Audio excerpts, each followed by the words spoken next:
తెలంగాణ రాష్ట్రంలో ఉన్నటువంటి మౌలానా ఆజాద్ యూనివర్సిటీకి సంబంధించినటువంటి 50 ఎకరాల గొడవ జరుగుతోంది.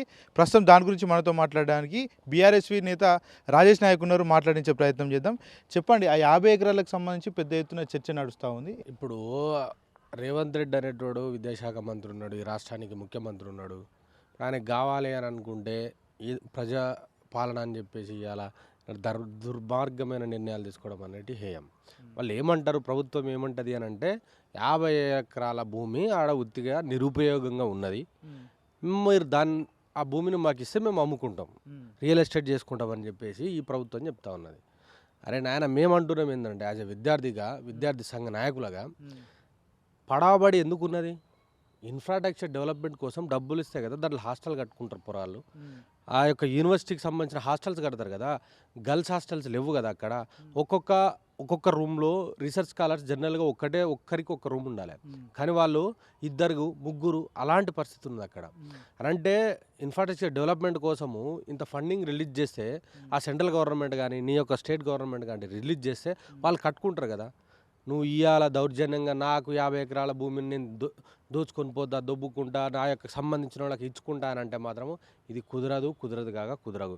ఎందుకు కుదరదు అని మేము అంటున్నామంటే, రేపటి భవిష్యత్ తరాలు బాగుండాలి అని అంటే రేపు ఇంకా విద్యా ప్రమాణాలు పెరుగుతాయి, వాటికి సంబంధించిన ఇన్ఫ్రాస్ట్రక్చర్ డెవలప్మెంట్ జరగాలి. నెక్స్ట్ ఇంకా కొన్ని రకాల డిపార్ట్మెంట్స్ పెరుగుతాయి, రీసెర్చ్ జరుగుతుంది.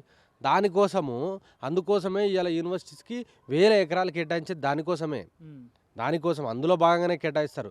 మరి ఇవాళ ఇలాంటి దౌర్భాగ్యపు, ఇప్పుడు చదువుకున్నోడైతే ముఖ్యమంత్రి ఉంటేనేమో ఆ విద్య గురించి, ఆ వ్యవస్థ గురించి తెలుస్తుంది. రియల్ ఎస్టేట్ చేసేటోడు కాబట్టి ఎక్కడ భూమి ఖాళీగా ఉన్నది, ఏం చేయాలి, నేను ఏది చేశారో ఆ డబ్బులు వస్తాయనే చూస్తాడు తప్ప చదువు మీద ప్రేమ ఉండి, చదువు మీద వ్యామోహం ఉండి, చదువు అంటే ఇష్టం ఉండి అలాంటి వానికి సంబంధం లేదు కదా రేవంత్ రెడ్డికి.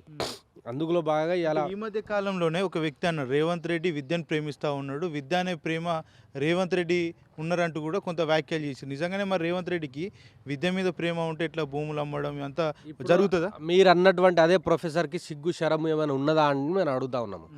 ఆ వ్యక్తికి తనుడు ఏమున్నా డైరెక్ట్ పేరు చెప్తే అయిపోయి, ప్రొఫెసర్ కాసిం నీకు సిగ్గున్నదా, ఇలా విద్యను ప్రేమిస్తున్నా అని చెప్పేసి మాట్లాడే రేవంత్ రెడ్డి, విద్యను ప్రేమిస్తున్నా అని చెప్పేసి మాట్లాడినావు కదా రేవంత్ రెడ్డి. మరి ఇప్పుడు ఏమైంది? ఇవాళ నువ్వు ఒక ప్రొఫెసర్గా ఉండి ఇవాళ భూములు అమ్ముతా ఉన్నారు, దాని మీద కనీసం ఒక్క స్టేట్మెంట్ అని ఇచ్చినవా ప్రొఫెసర్ కాసిం గారు? పొద్దున్న లేస్తే రేవంత్ రెడ్డికి తల్లు వస్తేనేమో హెడ్ మసాజ్ చేస్తావు, కాళ్ళు వస్తేనేమో కాళ్ళ మసాజ్ చేస్తావు, మొత్తం బాడీ అంతా వస్తే బాడీ మసాజ్ చేస్తావు. గిదానే నువ్వు చేసేది? ప్రొఫెసర్